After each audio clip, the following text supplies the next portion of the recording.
Dave Meltzer's dumb moment of the week.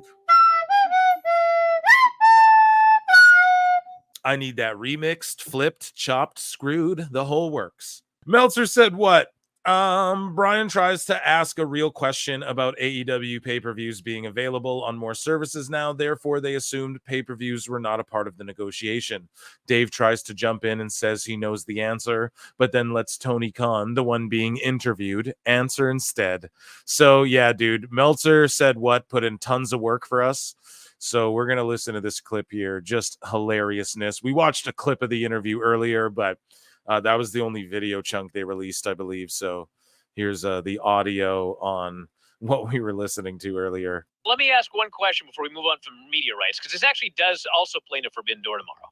Sure. And I know you won't answer the question, but I'm going to ask it anyway. So you're negotiating and you're nearing the end. But about a month ago, there was the big announcement of, okay, there are going to now be multiple ways to get this pay-per-view, not just BR Live, but you can get it here, you can get it there. There was the announcement of you can order the back pay-per-views through this service. And, when we heard that, the first thing we presumed was, well, given that you're still negotiating, but you've now made these deals, that sounds to me like there's not going to potentially be a pay-per-view component to this new media rights deal. So I will answer that. There okay. Very well. Because go ahead. Because I actually know the answer too. Dave, actually, no. You can go ahead, Tony Khan, because I actually know the answer too about your company. Oh my God. Go ahead. I think that has a lot more to do with the distribution through Bleacher Report and what the future of the distribution will be. There'll be a lot of options that could potentially be involved in this media rights deal. So no, that's all still very much on the table. That was, of course, for 5 years now, we've been running pay-per-view events on Bleacher Report, BR Live, and then the Bleacher Report app. We've opened up and made more ways possible. Jesus Christ, man, Dave! I actually know the answer, but you go ahead. But I know your own shit. Let me tell you. Show. I only invited you on our show. Jesus Christ, what an idiot! And so, Meltzer said what? He went in deep. He goes, Dave asks if there's an update on Adam Cole and notes he was in AEW's hottest program and headline Wembley. Tony starts blurting out rating stats again, then eventually says he doesn't have a timetable, but he can't wait to have one of the best young wrestlers in the world back. Bryan, who is absolutely carrying this interview, asks that when fans fantasy book certain outcomes, we saw that before, and Tony says he's more in tune with fans and sometimes changes. Well, no, you're not, because the ratings would be up, and WWE's more in tune with the fans, clearly, and you guys like to claim they aren't. Dave asks if Tony's booking philosophy changes on a go-home show. Tony says he would have watched Zack Sabre Jr. versus O'Reilly for all 2 hours if he could, and says he loves the conglomeration group with Orange Cassidy. Oh, my God. Dave asks if the first match on 0 hours starts at 6:30 or 7. Tony doesn't answer, but says giving away more for free is part of his customer acquisition strategy. I mean, Jesus. Tony says a lot of fans outside the U.S. want to see Mystico team up with Penta and Phoenix because there's a story of Mystico facing LIJ in Arena, Mexico. Tony says it's history and the first time they ever teamed together. Dave says they already did 6 to 8 years ago. Tony didn't know that. Dave and Tony are nerding out about Arena, Mexico. This could have been done on their Zoom booking meeting later tonight. Bryan asks about not discussing injuries if it's a concussion, for example. But other times it's just a normal injury. Tony says sometimes not saying is due to private medical reasons, but he has been thinking of doing an injury report show.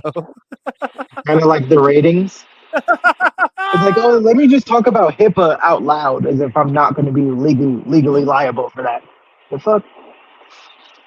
Dave starts talking about the report of Tony being unhappy with Warner negotiation. Tony says, pray tell, and asks Dave to enlighten people, i.e. saying it's WWE leaking these stories. Tony then says, do I look worried?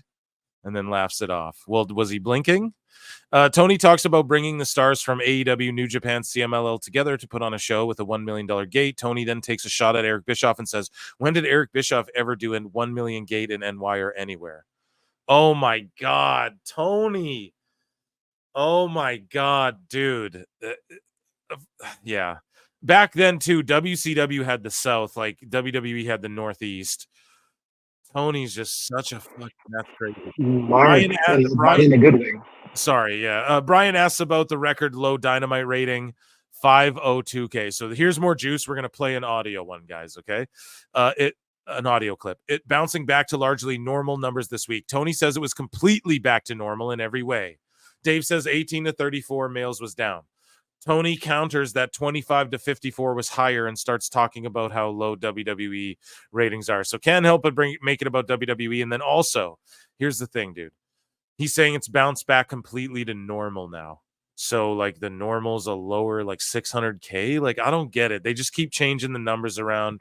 It's complete. So of course, a couple of weeks back, there was a lot of discussion about the Dynamite rating, which was so low that like initially, like everybody got the ratings, like we got to check to make sure this was not a glitch.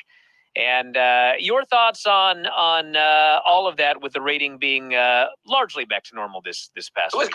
Was it not completely back in every way? I think it was 680, dude, or what was it, 620? That's not normal, dude. 620, Yeah. Identical or up in some ways. It was, you know, aside from males 18 it was, you know. Turntable Dave.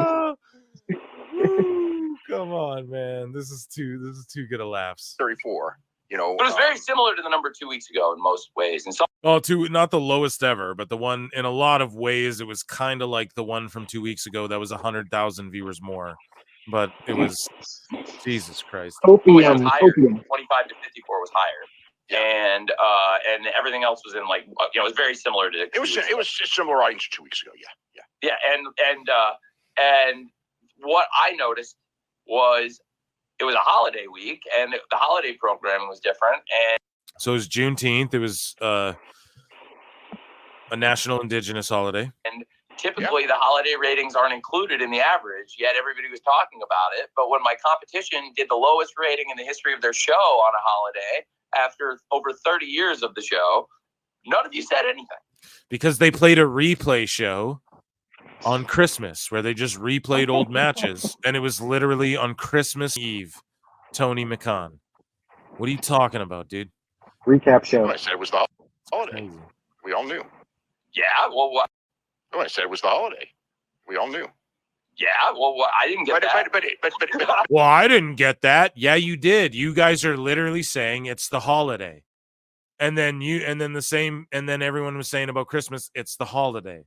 So you are literally getting the literal same thing, Tony Khan. So where's this cope coming from? I don't understand, man. This is crazy to me. Not from you, but like from the benefit of the doubt from the media, like when a rating's low on a holiday, like I guess. I mean, I think that it was a combination. I think it was. Johnny Five. Short circuiting as. There's a lot of the lead in not being there, but still it was which was part of the holiday programming, right? Yeah. Which relates. Yeah. To the holiday, I think that there was but still it was like to me it was scary because honestly I thought that was going to be a good rated show. I thought it was an excellent show, which doesn't necessarily mean it's going to be a good rated show, but I thought Max's first match back. And just a little bit of momentum and some good shows building up to it. I thought it would do good, and it did not do good. Gabe, when I saw the tune-in for that show and how good it was, and I sent that to you. Well, I know. That's some of the best tune. Did he just say he stewed? Okay, so letting everybody know that you stewed to Tony. I mean, to Dave, which we all knew. And it's not a good show, but I mean, it's a great show, but it doesn't necessarily mean that it's going to equal good ratings. But I don't understand why there wasn't good ratings because it was a good show. You literally spoke out the side of his neck. Bro, I love this so much. You guys have no Andre Adams. Let's go. Dave only speaks when he comes from under the table for air.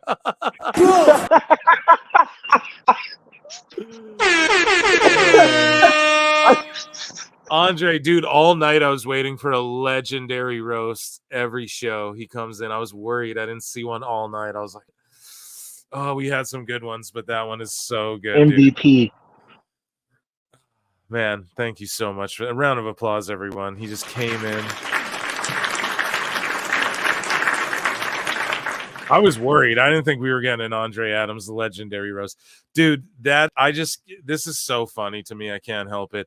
So Meltzer continues talking about the great rating of 502 during the holiday because they had a great tune-in rate. What? Which proves they can pull a rating without a lead-in.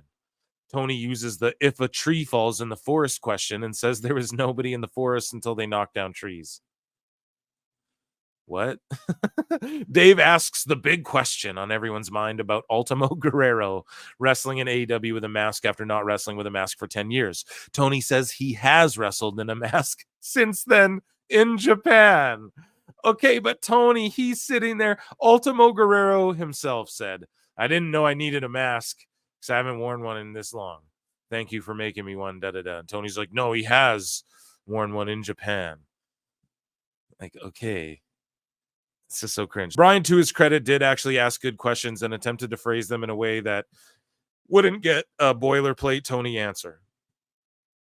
Tony is just incapable of giving a human response that isn't a robotic, great salesman pitch or rattling off some beer goggle statistics. And then we watched this clip here that was actually posted.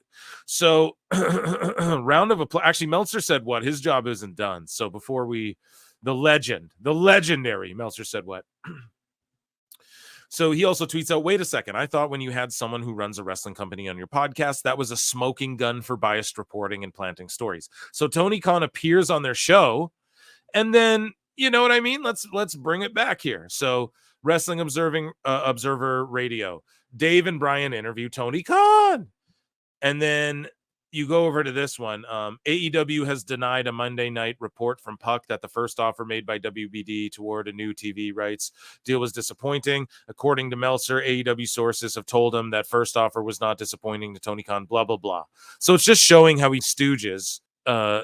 So after the reporting came out, it was pointed out by someone online that Baloney is a longtime friends with WWE CEO Nick Khan, and that Baloney has had Khan on his podcast before. So what Meltzer said, what just showed you how when Dave Meltzer reports on like, oh, look, they were clearly biased because Baloney had Nick Khan on his podcast before about the WBD TV deal, blah, blah, blah, makes you biased, right? Meltzer said what? Follow him. He chops it up, puts it together better than I ever could. But then when it comes to Meltzer, though, he'll have Tony Khan directly on his show. And he texts with him during the pay-per-views and he talks about it. And it's just so ridiculously ludicrous that we live in this. I don't know. There's a reason he jacked it up to $15, man. Going at a sale party. That's what Dose called it. And yeah, I don't know, man. It's clearly just they want to yell, they want to scream wolf, but they're the wolves dressed like sheep. You know what I'm saying? Facts. And I don't mean it in like a malicious. I truly don't think Tony's like a malicious guy, but he's doing his best. But Meltzer and them, man, he's a weird dude, man. It's weird, bro. It's weird. It's weirdo, you know? So yeah, it's a smoking gun. You're biased if you have Nick Khan on your podcast, but if you have Tony Khan on yours, you're just the observer and your 5 stars are objective. And nope, I've given lots of stars to matches I've hated before. You openly admit that you text the CEO and owner of a company that you like, boastfully shill for. Just it's insider trading. Like, and then you just admit it. Like, okay, it's a 2-person circle jerk. They locked Martha Stewart up for that. WWE and Kayla Braxton were in talks for a renewal, but then she made the call not to sign a new deal. So if you guys remember on PWT Podcast, PWT Clips, if you haven't yet, go check that out, where I clipped it up for you nicely, where Kayla Braxton basically left WWE and on her way out threw the birds up to Meltzer and just dunked on him one time before, pun intended, with the NBA championship there. And she dunked on Meltzer on her way out the door, being like, dude, if I'm leaving anywhere, I wouldn't go to AEW, basically, right? Like, if I'm leaving WWE, I'm not going to go to AEW or anywhere else, is basically what she said. So then instead of retracting his bold-faced lie where he said there had been discussions between her and AEW and other things, he said, not being specific. Now he just comes out like however many days later, 3 days later, and goes, Kayla Braxton were in talks for a renewal, but then she made the call not to sign a new deal. So not like an apology for lying. He hasn't apologized for Pat McAfee. He nothing. He's just gonna go, oh yeah, well, there was talks between her and WWE. It's like, well, no, you idiot. That's her job. Every day she goes to work, there's talks between her and WWE. Like, you talk with your goddamn employer. So I don't know, man. He's just an idiot. Didn't retract this epic fail that we covered before on another show. So make sure you go check that out if you haven't. Penta's AEW contract, which has been talked about some of late, expires in roughly 2 months. For months, we've heard he's open to leaving. So yeah, Penta apparently wants to head to WWE if they'll have him. Marty, do you think he wrestles in NXT or main roster? Like, what do you think? I feel like he'd fare better in NXT because I'm looking at what they did with Dragon Lee. How I feel like he had more steam in NXT, and then they just brought him up, and now it's kind of, you know what I mean? It's kind of like faded a little bit. I think other than the catchphrase, I would put Dragon Lee right there with him in terms of in-ring skill and ability. Damn. And he's younger because, don't get me wrong, Penta's lit, but not along the lines that I'm going to put him over. Just like, there's plenty of people just as skilled as him, if not a little bit better, that don't fare the same. And I feel like if you put him in NXT and bring him in with a North American title run, and then, or you give him an NXT championship run, and then when he comes up to the main roster, it'll give him a little bit. It'll give him a little bit more, kind of like what they did with Andrade. How he was he was running. The reports came out that they want to expand into Mexico and Puerto Rico and Latin America and all that, the South American stuff. Hey, Penta, you know what I mean? Throw him down there, NXT, oh hell yeah, UK not UK, South America or whatever you're gonna do, Mexico, however you're gonna do it, however you're gonna market it, and yeah, Latin America. You stuff with AAA. Because CMLL is working with AEW, and it doesn't seem like they do too many cross streams. It's either one or the other.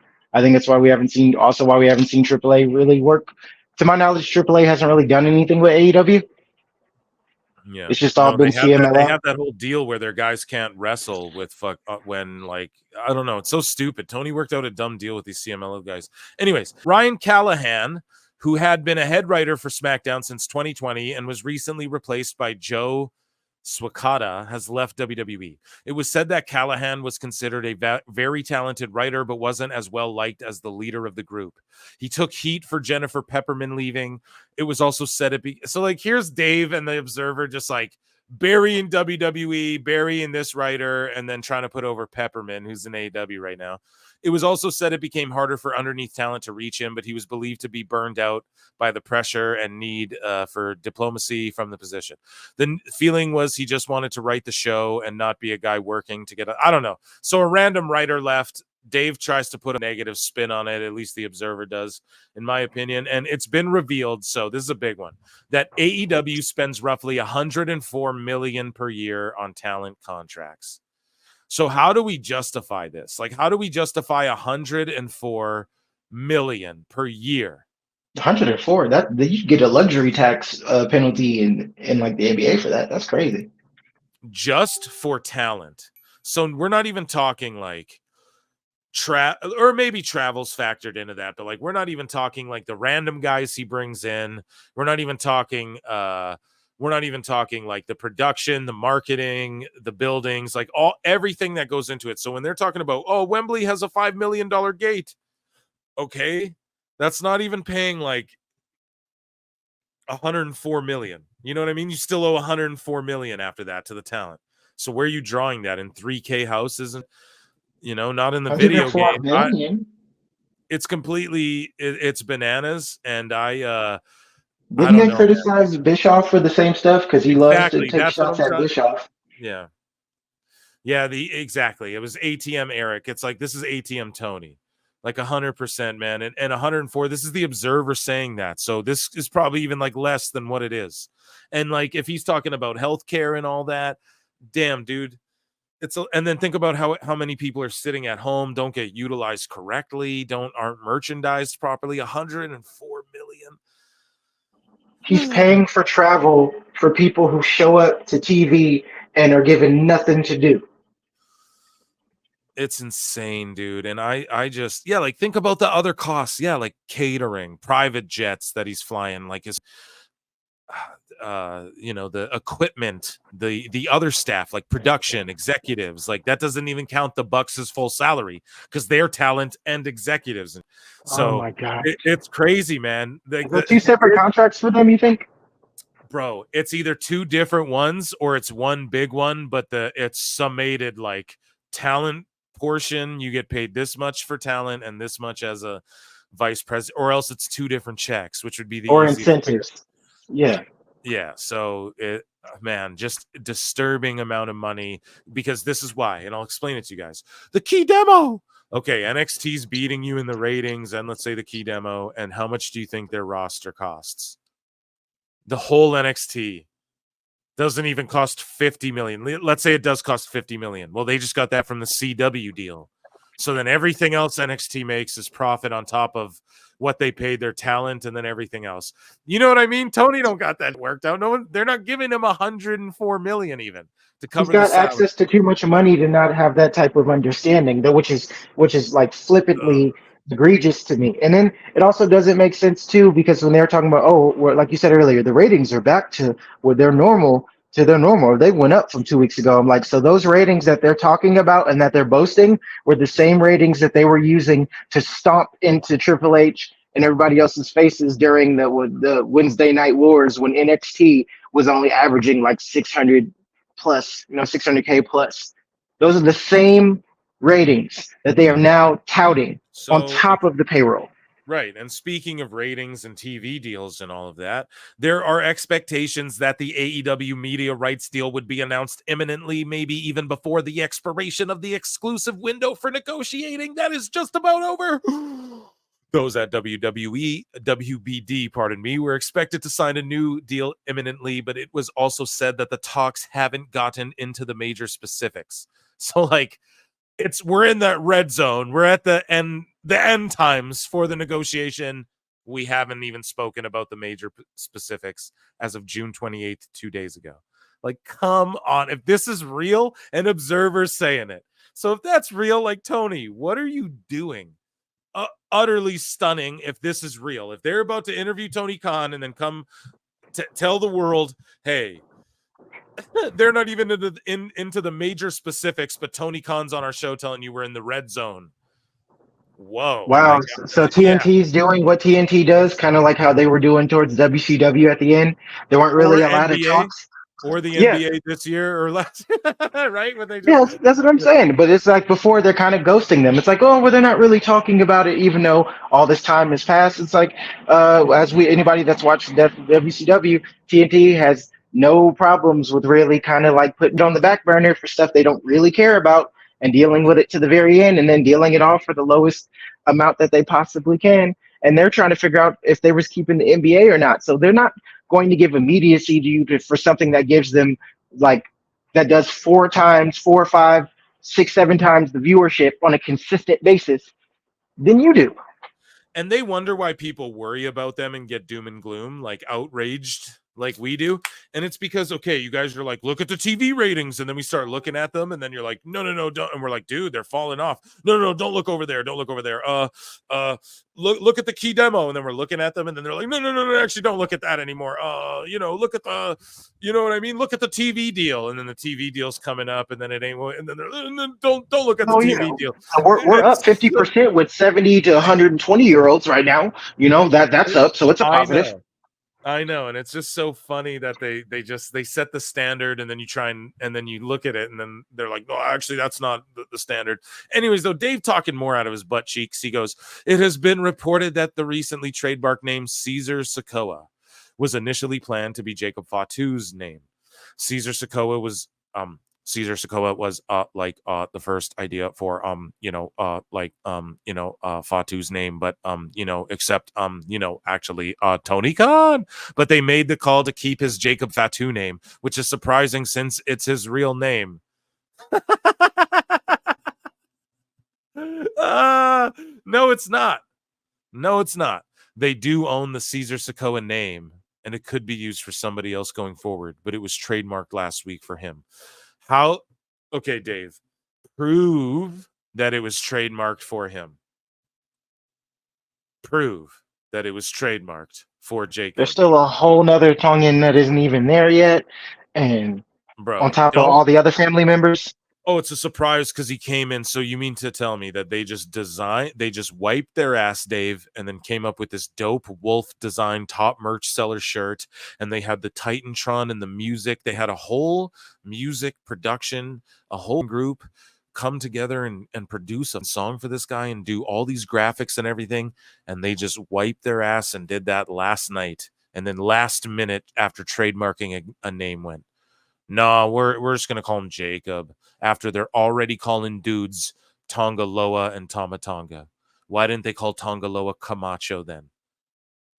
Because that's what his gimmick was in WWE before, and they own he's talking that. Go ahead, preach. Well, for real, like Dave's a clown, man. Caesar Sikoa, they weren't gonna call Jacob that. What are you talking about? It was definitely, but down the line they could call someone else that. But nah, it was actually for him though, for sure, definitely. What? Like, where is the proof of that? Idiot. So yeah, he says Caesar Sikoa was the first idea for Fatu's name, but they made the call to just keep his name Fatu. I just do not buy that. I just don't. I don't. We knew he was coming before WrestleMania, so wouldn't we have heard about this trademark beforehand? That's and that before the Tongans even got there? Like, yeah. come on now. They filed it so late, and he was brought in. So I just don't see the new Triple H era, dude. They're not about that. They're not going to just make people. Otherwise, they would have brought Sean Spears back in as Ty Dillinger. You guys know what I'm saying? Like, they own Camacho. They would have just called Tongaloa Camacho. Because now they can't just own Tongaloa. Do you guys understand why they would do that? Caesar Sikoa, then we own all of Jacobs going forward. No, they were busy at work making dope wolf t-shirts, and because they're just willing to take the cut they can get to mass produce it. And he's, you know what I mean? Like, they own the name while he's there to a degree, but ultimately, like, when he leaves, he's still Jacob Fatu. They're doing that more and more. Even when Vince was still there, dude, he was letting people do that more and more because you have to do that. For long years now, Shinsuke, AJ, Samoa Joe, right? There's a good handful of people you can point to. Yeah, so I just don't see that at all. I just think Caesar Sikoa is going to be like the head of the table. I'm Caesar Sikoa, Roman Empire. Caesar Sikoa toppled the Roman Empire, whatever, took charge of it, whatever, the bloodline, all of that. That's what I think it is. Maybe I'm wrong and Dave's right. Who knows? Probably he's not. That probably isn't the case. Anyways, Dave Meltzer says, okay, so someone tweets out, says, not him saying they have the best women's division in the business. This is a response to Tony Khan saying down here, Tony Khan thinks AEW has the best women's wrestling in the world right now, per the Observer. So then up here, this guy says, not him saying they have the best women's division in the business, but nevertheless, yes, this is ridiculous too. Even with their momentum and youthful wrestlers, obviously it's unrealistic to say the show is better than Raw or SmackDown. And then Dave Meltzer quote tweets it and goes, if you watch wrestling for wrestling matches, it's very fair to say. If you watch for skits and bits, WWE is better right now. So WWE's just skits, guys. Paul Heyman and Jacob Fatu and all that. That's just skits. Wow. Skits and bits. And yeah, dude. But some wrestling fans actually like wrestling matches. Yeah, we like wrestling matches too, Dave. When they mean something at the pay-per-views, and we are wrestling fans. Just because we like WWE doesn't mean we don't like wrestling matches.